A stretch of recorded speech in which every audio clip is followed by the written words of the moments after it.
Assalamualaikum warahmatullahi wabarakatuh. Mudah-mudahan siswa-siswi semuanya dalam keadaan sehat walafiat dan dalam lindungan Allah Subhanahu wa Ta'ala. Baiklah, kita ketemu lagi dengan pelajaran biologi. Kali ini kita akan membahas mengenai gametogenesis. Adapun tujuan pembelajaran ini adalah yang pertama, kita ingin mengetahui apa itu spermatogenesis, oogenesis, mikrosporogenesis, dan makrosporogenesis. Baiklah, ikuti pembelajaran ini dengan baik supaya kalian benar-benar mendapatkan ilmu. Gametogenesis. Gametogenesis adalah proses pembentukan gamet atau sel kelamin di dalam alat perkembangbiakan. Gametogenesis terjadi pada organisme dewasa, baik pada manusia, hewan, maupun tumbuhan. Gametogenesis pada hewan dan tumbuhan. Gametogenesis pada hewan dan manusia meliputi oogenesis dan spermatogenesis. Adapun gametogenesis pada tumbuhan meliputi mikrosporogenesis dan makrosporogenesis. Sekarang kita lihat spermatogenesis.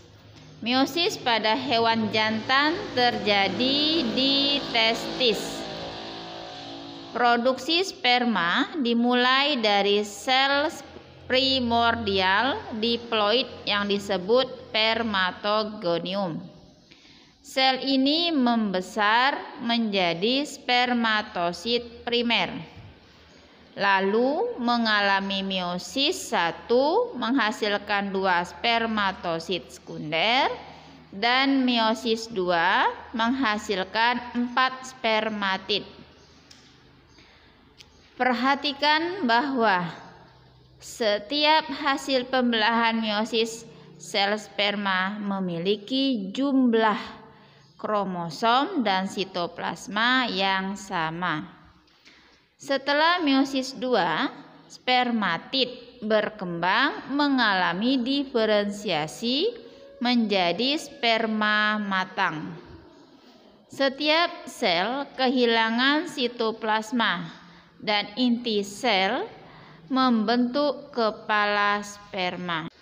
Selain itu, terbentuk juga ekor panjang seperti flagella yang berfungsi untuk bergerak. Spermatogenesis dapat terjadi sepanjang tahun di beberapa organisme, termasuk manusia. Pada organisme lain, produksi sperma hanya terjadi selama waktu tertentu dalam setahun yang disebut sebagai musim kawin.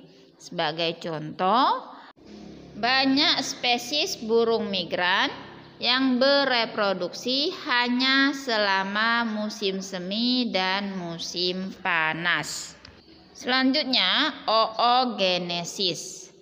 Proses meiosis pada betina terjadi di ovarium.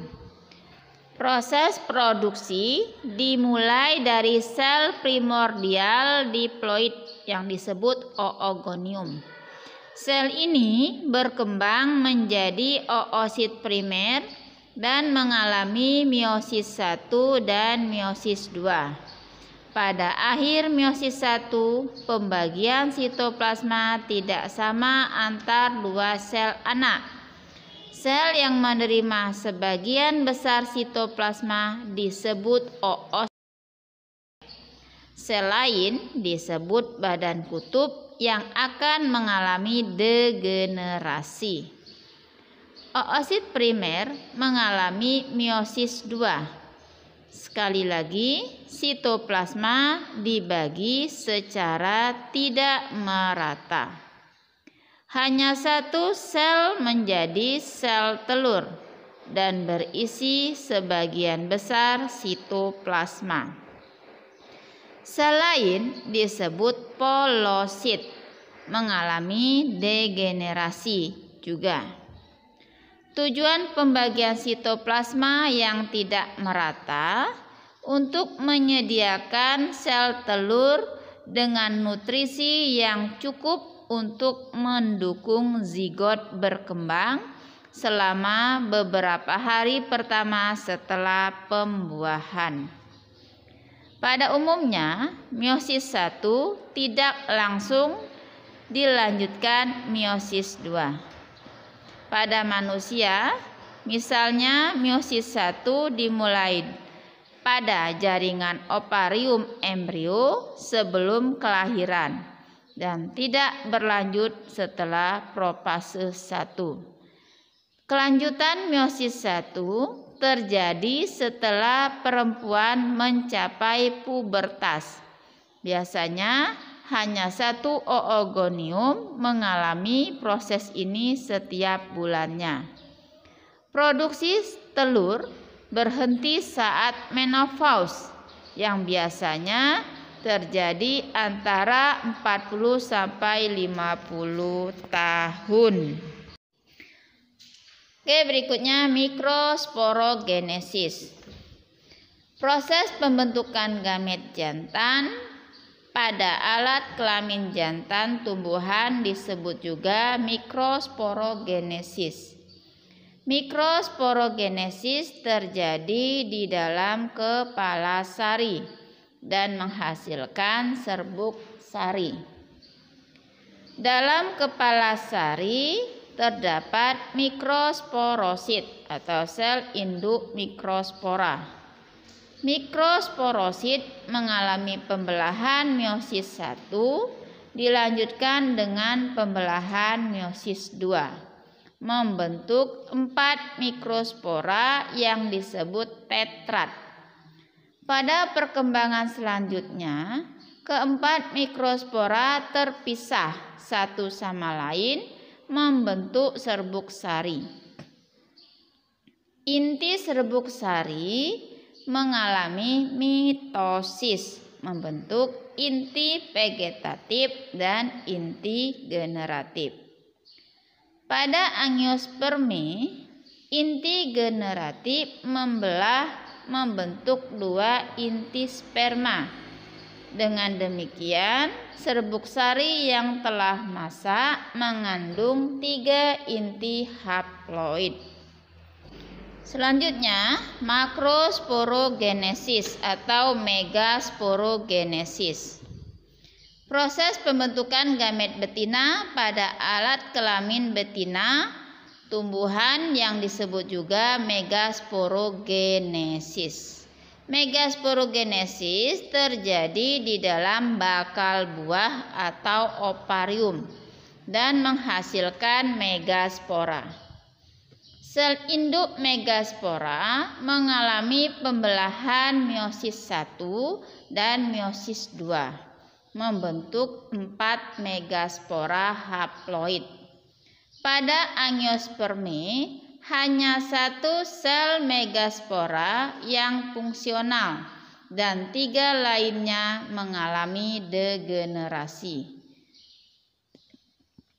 Selanjutnya, sel megaspora yang fungsional tersebut mengalami 3 kali karyokinesis, menghasilkan 8 inti haploid. Selanjutnya, dari 8 inti tersebut, 3 inti di mikrofil membentuk 2 sel sinergid dan 1 sel telur. 2 inti di tengah membentuk sel kutub, serta 3 inti di kalaza membentuk 3 sel antipoda. Demikian pembelajaran kita kali ini. Mudah-mudahan kalian benar-benar paham dengan apa yang telah Ibu jelaskan. Baiklah, jawab pertanyaan berikut ini. Yang pertama, apakah yang dimaksud dengan gametogenesis? Kemudian, gambarkan skema spermatogenesis dan oogenesis. Jelaskan perbedaan keduanya. Kemudian, Jelaskan mengenai mikrosporogenesis.